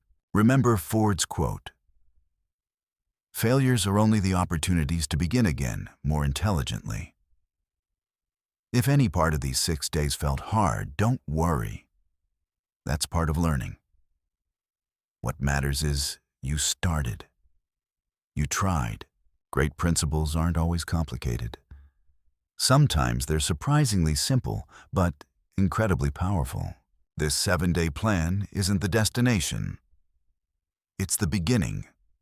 a beginning of living more consciously, more efficiently, and perhaps a little more happily. I'd love for you to try this plan and share your experience in the comments below. Which Ford principle did you commit to? What changed for you in these 7 days? I'm always eager to hear your stories. All right, we've gone quite a long way through the pages and ideas of Henry Ford in My Life and Work, a book that I personally believe anyone who's building a business, running a company, or simply trying to create more value in their life absolutely needs to read. But if we had to distill everything we've talked about, if we had to uncover the true DNA of Henry Ford, the foundational principles that shaped the Ford empire and the way he saw the world, then I would wrap it all up into 3 core ideas. 3 lessons that aren't just business secrets, but a life philosophy, a compass, that I believe is still perfectly relevant, maybe more relevant than ever in this turbulent 21st century. Let's walk through those 3 ideas together. First, and probably the most important service, is the foundation. It sounds simple, even cliché, right? But Henry Ford lived this principle with absolute conviction. He believed the ultimate purpose of any job, any business, was to create real value for others. Profit was simply the natural outcome, an indicator of how well you served. Think about it. Have you ever wondered why some businesses thrive for decades, while others collapse even though they might seem smart at making money? Ford would tell you it's because they forgot the root. They put profit first instead of value first. Ford never said profit is bad. Not at all. He was a remarkable businessman who understood exactly how necessary profit is for growth and reinvestment. But for him, profit wasn't the finish line. It was the signal that you were doing things right. If you build something that solves a real problem for many people, something that makes their lives meaningfully better, then making money becomes inevitable. Just look at the Model T. Ford's goal wasn't to sell as many cars as possible so he could become rich. His goal was to create a car the average American could afford, a car that would give freedom and mobility to millions of families. He served a massive need. And what happened? He became one of the richest men in the world, and his company reshaped an entire industry. This principle has reshaped the way I look at this YouTube channel and any project I take on. Instead of asking, how do I get the most views, or how do I make the most money, I ask, how can this content truly help someone? Does it bring real value? Does it help them learn, reflect, or feel inspired? And when the answer is yes, the views, engagement, even revenue follow naturally. That is Ford's idea of service. It's not just a business strategy, it's the soul of meaningful work. The second idea, another essential part of his DNA efficiency, is the rule of life. Ford was obsessed with it. He constantly looked for ways to do things better, faster, and cheaper. And his most powerful tool, the ruthless elimination of waste. Time, effort, materials, everything had to be optimized. We talk a lot about Ford's assembly line, and yes, it was a revolution in efficiency. But for him, efficiency didn't end at the factory floor. It was a worldview, a mindset woven into every corner of his operations. He always asked, is there a better way? Is anything here wasting resources? How can we do this with less effort, less money, and higher quality? I once read a story, maybe a legend, that Ford tore down an entire section of his plant because he noticed workers were taking a few extra steps to move materials from point A to point B. Whether it's true or just symbolic, it shows the intensity of his commitment. To him, every wasted second, every extra movement, every unused scrap was a failure. And honestly, this applies far beyond manufacturing. Look at your own life, your work. Are you wasting time in pointless meetings? Are you procrastinating important tasks? Are you spending money on things that bring no real value? Even for me in content creation, I often ask, how can I make this video process more efficient? How can I deliver this message clearly and directly without wasting the viewer's time? Ford's view of efficiency wasn't about draining people dry or slashing costs to absurdity. It was about constant improvement, finding smarter ways to reach your goals to create more value with the same resources or even fewer resources. That's the brilliance of it. Efficiency for Ford was the pathway to prosperity and the ability to serve more people. And finally, but no less important, people are the center of everything. This is perhaps where Ford went against the grain of his time. While most factories were trying to pay workers as little as possible, Ford shocked the world by doing the opposite. He paid far above average, sometimes double. The famous 5-a-day wage in 1914 was unheard of. People said he was crazy or overly generous. But Ford, with the mind of a master capitalist and the vision of someone who truly understood systems, saw something deeper. He knew that investing in people wasn't a cost, and it was the smartest business strategy of all. Why? Because when you pay people well, you attract better talent. They work harder, stay longer, and care more. Turnover decreases. Training costs go down. Quality goes up. And most importantly, when workers earn good wages, they can afford the very products they build. Ford didn't just create a workforce, he created a consumer base, a brilliantly self-reinforcing cycle. Beyond wages, he created safer, cleaner factories and cared about employee welfare. He believed that a worker who felt respected, stable, and valued would always be more productive.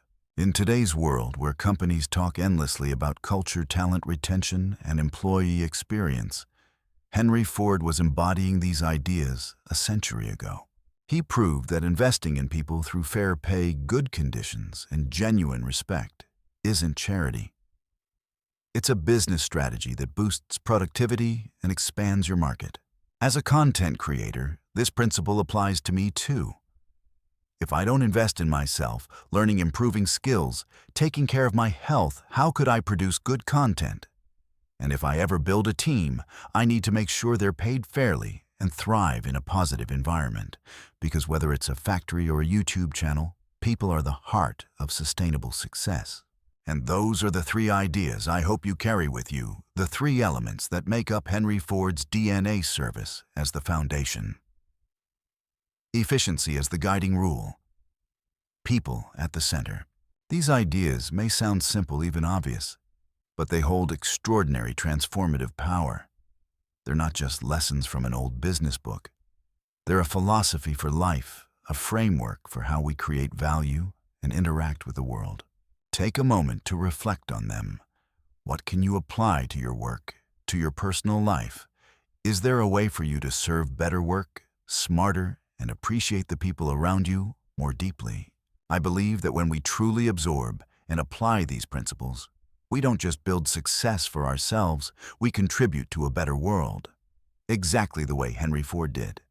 We've just walked through the pages and the groundbreaking ideas of Henry Ford, a man who changed the way we think about work production and even modern life itself. From the simple yet revolutionary Ford Model T to his philosophies on efficiency, lean thinking, and service. Ford left behind a monumental legacy. And as we close this chapter of my life and work, I can't help but wonder, do you feel like you've been recharged with a new kind of energy? A push to look again at your own assembly lines, whether it's your daily work, a personal project, or simply the way you manage your time and energy? So the key question I want to leave all of us with today is, will you build your own assembly line? To make sure this journey doesn't just end here, but continues to grow and create real value for you and for this community, I have a few small things I'd love for us to do together. First, and probably the thing I'm hoping for the most from you right now, head down to the comments section right below this video. I'm genuinely curious to know, out of all the principles Henry Ford shared, from the idea that work is service to the importance of simplification, or even his unwavering belief in human capability, which principle truly hit you? Which one changed the way you see your work or the way you want to approach it moving forward? Personally, if I had to choose one, It would probably be his vision of turning a luxury product into something every working family could afford. That wasn't just business, it was a social mission. It makes me think about how the value I create, the content I share, can reach as many people as possible and benefit a broader community, not just a small circle. What about you? Was it the principle of always seeking improvement, even in the smallest details, or the belief in reducing waste? There's no right or wrong answer here, only your unique perspective. And I truly believe that when we share those perspectives together, we create a treasure trove of insights, a flowing assembly line, of fresh, inspiring ideas. So take a moment, listen to that voice inside and share it with me. I'll be reading all your comments. Next, if you feel that this video has brought you a bit of value, a new perspective, or even just a meaningful moment of reflection, don't hesitate to hit the like button, and more importantly, subscribe to the channel. Your like isn't just a little click. It's a huge encouragement. It helps this video reach more people and spreads these valuable lessons to those who are also searching for growth. And the subscribe button. That's your ticket to never missing the next deep dive into timeless books. Whether it's business, personal development, or life philosophy. The journey of learning is a long one. And I'd love for you to walk that road with me. Think of subscribing as your way of automating the flow of high-quality knowledge into your life, very much in the spirit of Ford's assembly line. And finally, just as important, share this video with a friend who you believe truly needs it. Think about it. Who do you know that's nurturing a startup idea? Who's struggling to improve their workflow? Who's searching for inspiration to optimize their personal effectiveness? Who's trying to find deeper meaning in their work? A simple share from you could plant a seed of something big. It could spark a new mindset, ignite a fresh spirit, or simply offer a helpful perspective at the right moment. Henry Ford once said, "Coming together is a beginning. Keeping together is progress. Working together is success." And sharing this video is exactly that, working together to build a community of people who never stop learning and growing. You could be the one who connects them to these ideas. Oh, and one little recommendation from me. While this video has distilled the key lessons to truly immerse yourself in Henry Ford's world, to feel his spirit of innovation and determination, I genuinely encourage you to read the book, My Life and Work. This video is just a small slice, a doorway, inviting you in. The book gives you a far deeper, more authentic understanding of every challenge, every decision, every failure and victory Ford went through. Reading his words yourself is an invaluable experience, one that helps you draw the lessons that fit your own journey. So that's it, my friends. Henry Ford built an empire and assembly line that changed the world. Now it's our turn. No one can build your assembly line for you. That journey is yours alone, shaped by your principles, your values, and your goals. Take what we've learned today and turn it into action, whether it's a comment, like a share, or the decision to read the book. Thank you so much for joining me on this fascinating journey. I'll see you in the next videos where we'll continue diving into humanity's greatest treasures of knowledge. And together, we'll keep building our own assembly lines strong and full of value. Until then, live and work with a spirit of innovation and a hunger to keep learning.